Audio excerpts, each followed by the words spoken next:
എൻ്റെ പ്രിയപ്പെട്ട കൊച്ചു കൂട്ടുകാരെ, നിങ്ങൾക്ക് ശ്രീകൃഷ്ണ ഭഗവാന്റെ രസകരമായ ഒരു കഥ ഇന്ന് പറഞ്ഞു തരാം.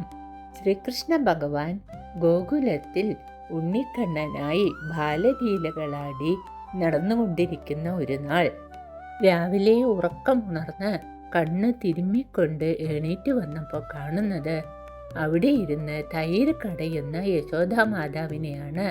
അമ്മയാണെങ്കിൽ വളരെ താളത്തോടുകൂടെ തൈര് കടഞ്ഞുകൊണ്ടിരിക്കുമ്പോൾ ഉണ്ണിക്കണ്ണൻ പോയി അമ്മയുടെ മടിയിൽ കയറി കിടന്ന് പാല് കുടിക്കാൻ തുടങ്ങി. കൊച്ചുകുട്ടികൾ അങ്ങനെയാണല്ലോ, എണീറ്റ് വരുമ്പോഴേ അവർക്ക് വിശക്കും, അപ്പം തന്നെ അവർക്ക് പാല് കിട്ടണം.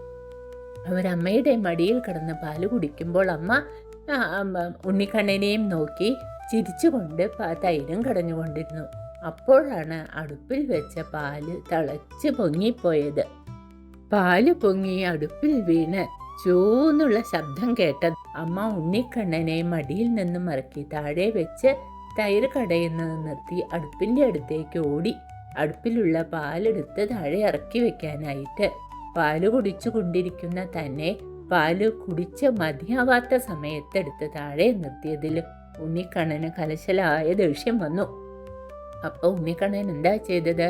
അവിടെ ഉണ്ടായിരുന്ന ആ തൈര് കലത്തിനെ ഉടച്ചു കളഞ്ഞു. തൈര് മുഴുവൻ നിലത്ത് പരന്നു. അതിലാണെങ്കിൽ വെണ്ണ കുറേയൊക്കെ ആയിട്ടുണ്ടായിരുന്നു. ആ വെണ്ണ ഇങ്ങനെ പൊങ്ങി കളിക്കുക. ഉണ്ണിക്കണ്ണൻ ആ വെണ്ണയിൽ നിന്നും കുറച്ച് വെണ്ണയും 2 കൈകൊണ്ട് എടുത്ത് പുറത്തേക്ക് പോയി. യശോദാമാധവ് വന്ന് നോക്കിയപ്പോൾ എന്താ കാണണ കാഴ്ച? നിലത്ത് മുഴുവൻ പരന്നു കിടക്കുന്ന തൈരും അതിൻ്റെ മുകളിൽ കുറേ വെണ്ണയും ഉടഞ്ഞു കിടക്കുന്ന തൈർക്കലവും. ഉണ്ണിക്കണ്ണനെ കാണാനുമില്ല. യശോദാമാതാവിനും നല്ല ദേഷ്യം വന്നു. ഈ വികൃതി കുട്ടീനെ ഇന്ന് നല്ല അടി കൊടുക്കണം എന്ന് വിചാരിച്ചിട്ട് പുറത്തു പോയി നോക്കുമ്പോൾ അവിടെ ഒരലിൻ്റെ മുകളിൽ കയറിയിരുന്ന് കുരങ്ങനും പൂച്ചയ്ക്കും ഒക്കെ കൂടെ വെണ്ണ കൊടുത്തുകൊണ്ടിരിക്കുകയാണ് ഉണ്ണിക്കണ്ണൻ. താനും വെണ്ണ കഴിക്കുന്നുണ്ട്, തൻ്റെ കൂട്ടുകാർക്കും വെണ്ണ കൊടുക്കുകയാണ്. ഇത് കണ്ടുകൊണ്ടുവന്ന യശോദാമ്മ ഉണ്ണിക്കണ്ണനെ ഒരലിൽ തന്നെ കെട്ടിയിടാൻ അങ്ങോട്ട് തീരുമാനിച്ചു. വേഗം ഒരു കയറെടുത്തു കൊണ്ടുവന്ന് ഉണ്ണിക്കണ്ണൻ്റെ വയറിൻ്റെ മുകളിൽ കൂടെ ചുറ്റി ഒരലിൽ തന്നെ കെട്ടിയിടാനായിട്ട് ചുറ്റിയിട്ട് കെട്ടാൻ നോക്കിയപ്പോഴോ ആ കയറിന് കെട്ടാൻ 2 അങ്കുലം നീളം കുറവ്. പിന്നെ ഒരു കയറും കൂടെ എടുത്തിട്ട് വന്ന് അതിൽ കൂട്ടി യോജിപ്പിച്ച് പിന്നെയും ചുറ്റി കെട്ടാൻ നോക്കിയപ്പോൾ പിന്നെയും 2 അങ്കുലം നീളം കുറവ്. അങ്ങനെ യശോദാമ്മ കുറേ കയർ കഷ്ണങ്ങൾ കെട്ടി പിന്നെയും കെട്ടാൻ നോക്കി. എത്ര നോക്കിയാലും 2 അങ്കുലം നീളം കുറവ്. അപ്പോഴേക്കും അവിടേക്ക് ഗോപികമാരൊക്കെ വന്ന് ചുറ്റും നിന്ന് അവരൊക്കെ ഈ അത്ഭുത കാഴ്ച കണ്ട് ചിരിക്കാൻ തുടങ്ങി. യശോദാമ്മയ്ക്കാണെങ്കിൽ കെട്ടാൻ കഴിയുന്നില്ല, ഗോപികമാരാണെങ്കിൽ നോക്കി നിന്ന് ചിരിക്കുന്നു. എല്ലാം കൂടെ യശോദാമ്മയ്ക്ക് ദേഷ്യവും വിഷമവും ഒരു നാണക്കേടും ഒക്കെ ആയിട്ട് അവർ വിയർത്തു കുളിച്ചാകെ വിഷമത്തിലായി. അമ്മ ഇങ്ങനെ വയർത്ത് കുളിച്ച് വിഷമിച്ച് നിൽക്കണ കണ്ടപ്പോൾ ഉണ്ണിക്കണ്ണൻ വിചാരിച്ചു, ഇന്ന് അമ്മ തന്നെ കെട്ടിക്കോട്ടേന്ന്. അപ്പോൾ യശോദാമ്മ നോക്കിയപ്പോൾ കയറ് ശരിക്കും കെട്ടാനും പറ്റി.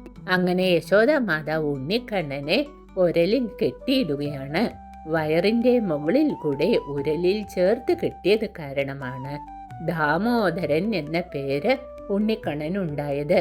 ദേവന്മാർക്കോ ഋഷീശ്വരന്മാർക്കോ ധ്യാനത്തിൽ പോലും കണ്ടുകിട്ടാൻ പ്രയാസമുള്ള ആ പരമാത്മാവായ ശ്രീകൃഷ്ണ ഭഗവാനെ യശോദാമാതാവ് സ്നേഹപാശം കൊണ്ട് ഭൂമിയിൽ ഉരലിൽ കെട്ടിയിടുകയാണ്. അതായത് ഭഗവാനെ കിട്ടണമെങ്കിൽ, ഭഗവാനെ പിടിച്ചു നിർത്തണമെങ്കിൽ, ഭഗവാനെ തന്നോട് ചേർന്ന് കെട്ടിയിടണമെങ്കിൽ സ്നേഹം കൊണ്ട് മാത്രമേ പറ്റുള്ളൂ.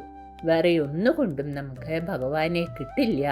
അതാണ് ഈ ദാമോദര ലീല കൊണ്ട് നമുക്ക് ഭഗവാൻ മനസ്സിലാക്കി തരുന്നത്. യശോദാമാതാവിൻ്റെ മനസ്സിൽ മുഴുവൻ ഉണ്ണിക്കണ്ണനെ കുറിച്ചുള്ള സ്നേഹം കൊണ്ട് നിറഞ്ഞിരിക്കുകയാണ്. ആ സ്നേഹം ഉണ്ണിക്കണ്ണൻ അറിയാം.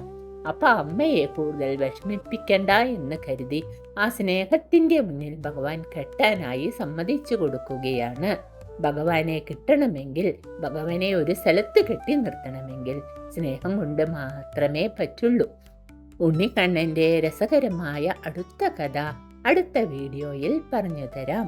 കൂടുതൽ കഥകൾ കേൾക്കാനായി എൻ്റെ ഈ ചാനൽ സബ്സ്ക്രൈബ് ചെയ്ത് എന്നെ സപ്പോർട്ട് ചെയ്യുമല്ലോ. എൻ്റെ പേര് ലളിതാംബിക വിശ്വനാഥൻ. സർവത്ര ഗോവിന്ദനാമ സങ്കീർത്തനം. ഗോവിന്ദ ഗോവിന്ദ. ശ്രീകൃഷ്ണാർപ്പണമസ്തു.